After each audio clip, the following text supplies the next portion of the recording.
Muy buenas tardes, doctor Sergio Arturo Ramos, compañeras y compañeros. En esta ocasión somos el grupo número 12 conformado por Edison Zaborda, Lina María Betín Medrano, Eliana Andrea Gutiérrez Lopera, Erika Peñaranda Samanate y quien les habla, Lilia Rojas Porero. Hemos llamado a nuestro trabajo Tecnologías Digitales y la construcción de la memoria en la sociedad de la información porque queremos englobar no solo los elementos teóricos que hemos analizado dentro de nuestras lecturas, sino también el objetivo académico y social hacia el cual proyectamos nuestro trabajo.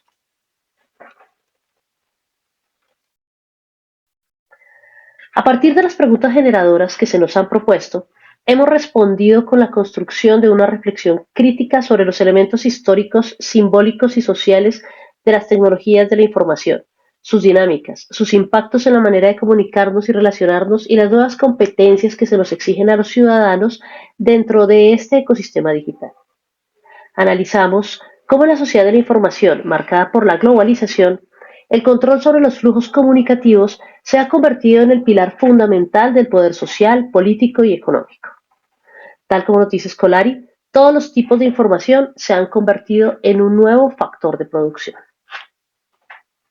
La era digital presenta una paradoja estructural en el ecosistema mediático entre lo que Chomsky describe como la concentración de la propiedad en algunas corporaciones tecnológicas que favorece el control y la construcción de un consenso público en torno a ideas que refuerzan las estructuras de poder dominantes y por otro lado la tensión entre esta situación y el potencial emancipador que Eisenberg intuyó en los años 70, capaz de fomentar la descentralización, la producción colectiva de cultura y la movilización social.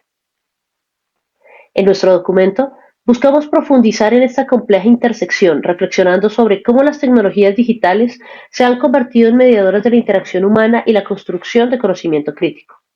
Nuestra reflexión se estructura en cuatro partes: la evolución histórica de la comunicación mediada y el poder, los procesos de construcción de significado y la interacción, los desafíos digitales y el rol de la educación, y finalmente la incidencia educativa y el potencial de las TIC. En este marco, también procuraremos contrastar los conceptos con nuestro ámbito de acción, la educación básica y media, y específicamente cómo las dinámicas estudiadas impactan la documentación y construcción de la memoria oral, histórica y cultural de las comunidades de nuestro contexto, las transformaciones asociadas y la posibilidad de convertir todo esto en conocimiento contextualizado y habilidades digitales críticas a través de la apropiación de las tecnologías de la información y la comunicación. Hay que recordar que la memoria construye identidad y, como diría Castells en Redes de Indignación y Esperanza, quien construye identidad y para qué, en gran medida determina el contenido simbólico de esta identidad y su significado. Le doy a mis compañeros entonces el espacio para desarrollar la exposición a detalle. Muchas gracias. Cordial saludo, estimado doctor. Mi nombre es Lina María Betty Medrano y hoy voy pues a expresar un poco eh, lo que pudimos investigar sobre la evolución de la comunicación mediada y pues el poder. Bueno, en la historia de la comunicación mediada muestra cómo la información y el poder siempre han estado profundamente relacionados. ¿Por qué? Porque de las primeras civilizaciones, controlar la información ha significado también controlar la organización las organizaciones sociales, las creencias e incluso las decisiones que se toman de manera colectiva. Y es por eso que el acceso a la información de cierta manera no ha sido totalmente neutral, sino que ha estado restringido y administrado por los grupos que tienen la autoridad. Entonces vamos a dividirlo en tres grandes fases. La primera es la comunicación mediada de masas, que pues que tiene que ver con el soporte físico, la comunicación mediada pues basada en la digitalización y la comunicación mediada y en red, que es lo que tiene que ver con la sociedad digital, que es post 2007 en adelante. Entonces decía que iniciando con esta primera fase, las sociedades primitivas el primer gran avance fue la aparición de la escritura. ¿Por qué? Porque no solamente permitió registrar y almacenar, sino también transmitir datos de manera permanente. Esto convirtió a la escritura en una herramienta fundamental para administrar y también pues una herramienta de poder. Es decir, quienes sabían leer y escribir eran los que podían gobernar, los que podían recolectar tributos, los que podían incluso conservar esa memoria histórica y ejercer control sobre la población. Entonces, desde ese momento, la información dejó de ser algo meramente, considero que dejó de ser algo meramente oral a transformarse en un recurso estratégico. Entonces luego viene la imprenta, en 1450 aparece la imprenta, la invención, y pues obviamente permitió reproducir textos en masa. En masa. Esto tuvo un impacto enorme porque democratizó, aunque fuera parcialmente, el acceso al conocimiento, aceleró de pronto la difusión de ideas y sin duda pues esto transformó la cultura de ese momento, porque la imprenta hizo evidente que la información no solo se comunica, sino que también influye y moviliza e incluso puede cuestionar o puede reforzar las estructuras del poder. Luego viene lo que tiene que ver con la Revolución Francesa, que creó unas nuevas necesidades. Con la Revolución Francesa aparecen nuevas necesidades comunicativas que tienen que ver, pues, ya que se desincronizó la producción, el transporte, incluso con los mercados, y eso exigió nuevas maneras de pronto un poco más rápidas de transmitir la información. Esto abrió camino a que lo que tiene que ver con la comunicación instantánea. Entonces aparece el radio, la televisión entre 1920, 1950 y bueno, entonces había pocos emisores y grandes receptores. Comunicación para las masas era bastante influyente porque pues habían pocas personas que emitían los mensajes y esto influía en las grandes masas. Ahora nos vamos para la segunda fase, que es la digitalización, que bueno, pues con el código binario, pues eso permitió unificar las telecomunicaciones, aparecen los medios audiovisuales también, haciendo pues que la información se convirtiera de cierta manera en un nuevo factor de producción. Y esta evolución, sin duda, pues está en lo que está marcada en la comunicación mediada de red, que está marcada por esa digitalización. Entonces, es importante tener en cuenta que luego de eso, entonces aparece, ya las personas no solamente participan, sino que también opinan y producen contenidos. Entonces se convierten en lo que se le conoce como prosumidores, porque no solamente consumen, sino que también pueden crear y pueden producir. Ya la comunicación se convierte un poco más bidimensional, ya no es unilateral, sino hay una interacción en línea. Entonces luego finalmente viene la actualidad, lo que desde el siglo XXI hasta la actualidad aparece el internet y los smartphones, y entonces se hace la comunicación más permanente, global, incluso en red. Por eso se habla de una sociedad digital y del conocimiento en red. Lo importante pues ya no es tener la información, sino comprenderla y usarla de manera crítica. La comunicación es un proceso continuo y dinámico que relaciona lo interpersonal y lo masivo, que es mediada por las tecnologías y moderada por el ser humano. Dentro de la comunicación hay una que es muy importante, que es la socializada, la cual hace referencia a aquel tipo de comunicación masiva o pública y que es mediada por unos medios de comunicación bastante amplios, como es la prensa, la televisión, la radio y el internet. Es masiva porque llega a todo tipo de público. Dentro de la comunicación se dan unos procesos interculturales bastante interesantes donde hay una creación de conocimiento, pero que debe de ir más allá, y es a la transformación social y enriquecimiento y empoderamiento de las mismas culturas como tal. También hay dentro de la comunicación una alfabetización digital, la cual hace referencia a aquel conjunto de conocimientos y habilidades que tenemos los seres humanos para gestionar, reconocer y crear información a través de las herramientas digitales y tecnológicas. Trayendo todo este tema tan importante de la comunicación y las redes sociodigitales al contexto educativo, es muy importante tenerlas en cuenta para nuestro quehacer como docentes, porque estamos en un mundo globalizado que es cambiante y exigente, donde hay que reconocer que las tecnologías avanzan más rápido que los mismos sistemas educativos y sociales para adaptarse a ellas. Es aquí donde se hace necesario y fundamental crear unas políticas educativas y sociales que sean adaptadas a esos cambios sociales que nos exige la actualidad. Formar personas capaces de enfrentarse al mundo laboral, capaces de hacer buen uso de las tecnologías y capaces de hacer una verdadera transformación social y cultural.